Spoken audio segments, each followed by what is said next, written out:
वो लड़का एक चौकोर लाल पत्थर के पास बैठ गया। उसने जल्दी-जल्दी कोई प्रार्थना बुदबुदाई और छेनी हथौड़ा उठाकर अपने काम में जुट गया। हथौड़े के वार से पत्थर पर जो कटाव उभरता, उससे पत्थर की किरचें छितरा जाती और वो आंखें सिकोड़ लेता। साथ-साथ धीमी आवाज में वो कुछ गुनगुनाने भी लगता। उसके चारों ओर दूसरे संगतराश भी अपने-अपने काम में डूबे हुए थे। केशव 10 साल का था और अभी अपना काम सीख ही रहा था। पिता के एक बार करके दिखा देने पर वो सीधी लकीरों वाले और घुमावदार डिजाइन उकेर सकता था।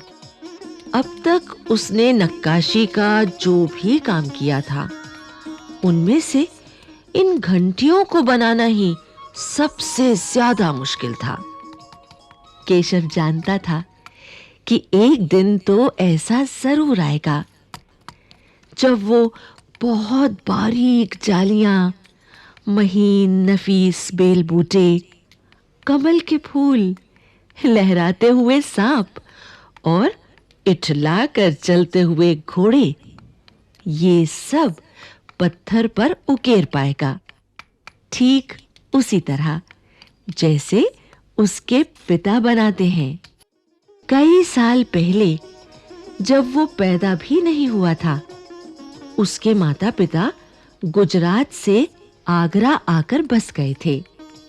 बादशाह अकबर उस वक्त आगरे का किला बनवा रहे थे और केशव के पिता को यही काम मिल गया। केशव का जन्म भी आगरे में ही हुआ था। उसे गुजरात के पुश्तैनी गांव जाने का तो कभी मौका ही नहीं मिला। आगरे की गलियां और अब सीकरी, बस यही उसका घर थी। चारों ओर हो रही छेनी हथौड़ों की ठक-ठक खड़खड़ के बीच केशव को किसी के कदमों की आहट भी न सुनाई पड़ी। माशाअल्लाह।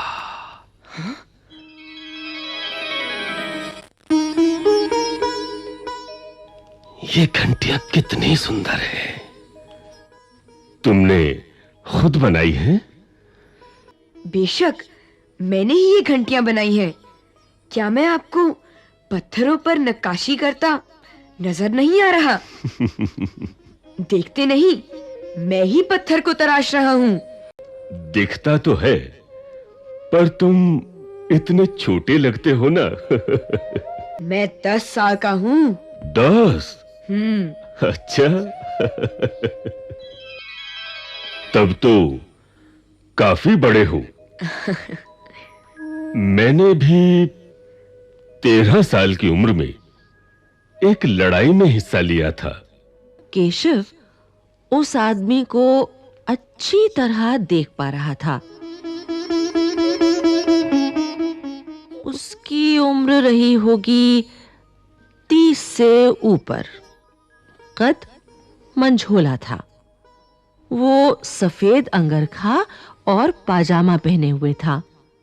उसके लंबे बाल गहरे लाल रंग की पगड़ी में अच्छी तरह से ढके हुए थे।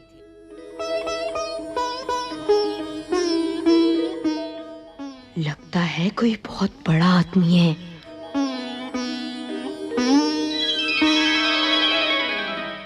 केशव ने उस आदमी के गले में पड़ी बड़े-बड़े मोतियों की माला और उंगलियों की अंगूठियों को देखते हुए सोचा।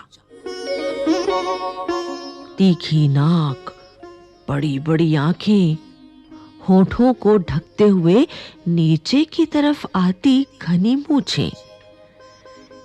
केशव उस आदमी के व्यक्तित्व का मुआयना कर ही रहा था कि तभी उस आदमी ने एक नक्काशी की तरफ इशारा करते हुए कहा, इस लड़ी में अभी काफी काम बाकी है।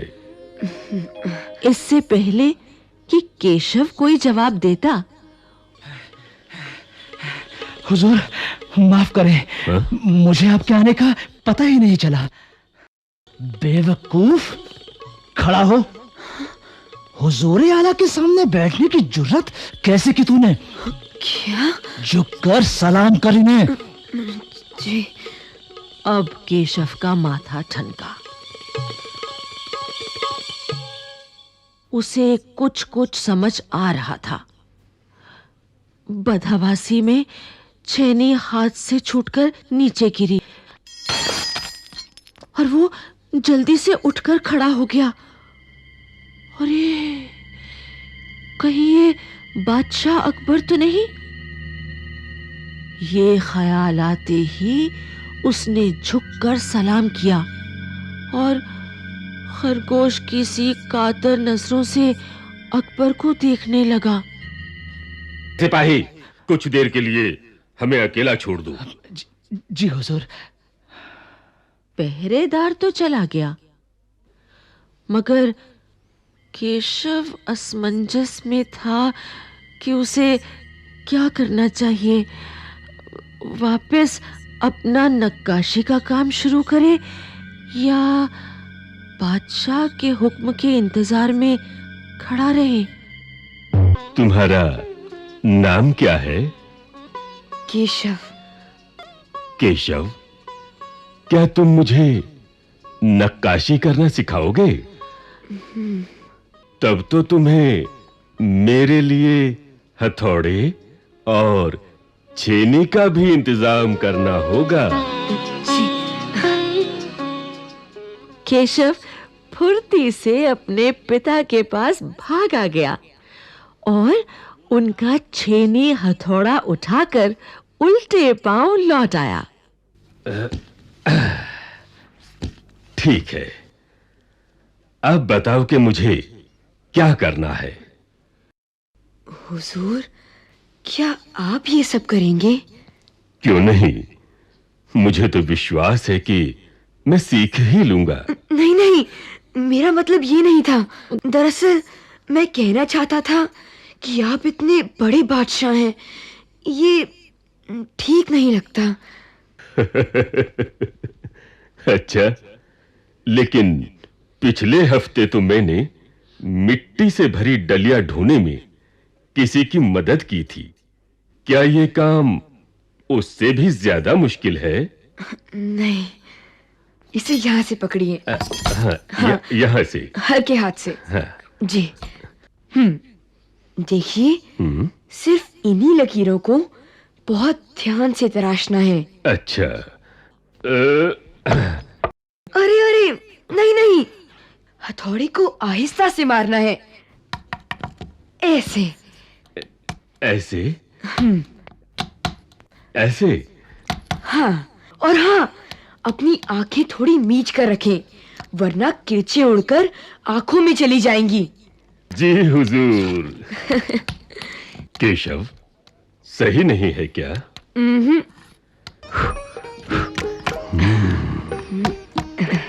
माशाल्लाह।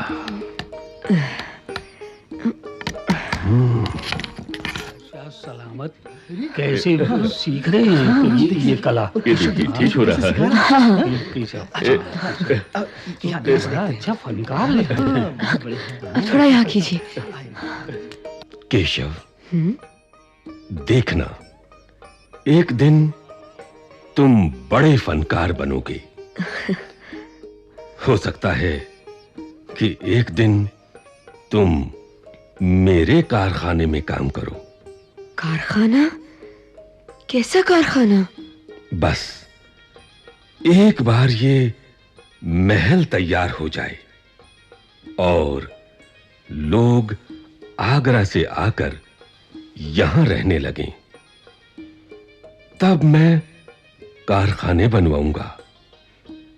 इन कारखानों में मेरी सल्तनत के सबसे बढ़िया फनकार और शिल्पकार काम करेंगे। चित्र बनाने वाले कलाकार गलीचों के बुनकर, संग तराश, पत्थर और लकड़ी पर नक्काशी करने वाले शिल्पकार सभी वहां काम करेंगे।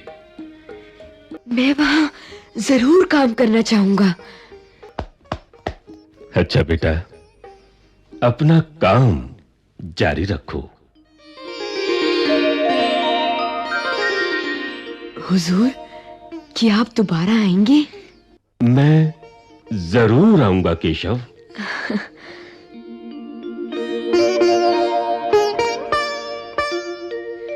अरे उनको तो छीनी पकड़नी भी नहीं आती थी, फिर मैंने उन्हें रात हो चली थी। केशव बहुत थका हुआ था, पर आंखों में नींद कहां। वो धीरे से अपने पिता के बिस्तर में घुस गया। पिता ने मुस्कुराकर कहा, तुम तो अभी से इतने प्रसिद्ध हो गए हो। बादशाह सलामत ने कहा है कि एक दिन मैं बहुत बड़ा कलाकार बनूंगा। हमारे बादशाह बहुत ही नेक इंसान है। बिल्कुल सही। पापा, एक बात बताओ, बादशाह के पास आगरा में एक से बढ़कर एक खूबसूरत महल है, फिर वो सीकरी में ये शहर क्यों बनवा रहे हैं? हाँ बेटा, बादशाह का आगरा बहुत सुंदर शहर है, पर सीकरी में नया शहर बनवाने का भी एक खास कारण है। मैंने सुना है कि जब बादशाह अकबर की कोई संतान नहीं थी, इस वजह से वे हर वक्त परेशान रहते थे। वे बहुत से साधु संतों और फकीरों के पास गए। भटकते भटकते बादशाह ख्वाजा सलीम चिश्ती के पास सीकरी आए। उन्होंने ही बादशाह को बताया कि उनके एक नहीं 3 संतानें होंगी।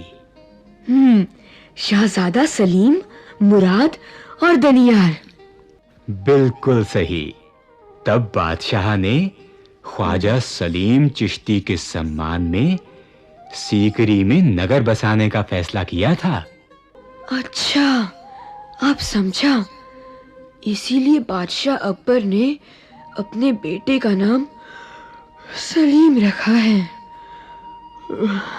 हाँ, और इसी कारण हम यहाँ एक नए शहर के लिए पत्थरों को तराश रहे हैं।